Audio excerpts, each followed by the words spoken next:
Welcome to the channel. Today, we are going to show you how to easily add a profile photo on the Remind app. This guide is perfect for both new and experienced users who want to personalize their account. First, open the Remind app on your device. Next, look at the top left corner and click on the three-line menu icon. Then look at the Settings icon and click on it. Inside the Settings menu, locate and select your account option. Click on Add Photo to start the process. After that, you will be given the choice to either take a new picture or choose one from your library. Select Choose from Library, which will allow you to pick an existing photo saved on your phone.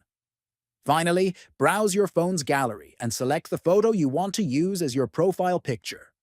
Once you select it, the app will update your profile instantly.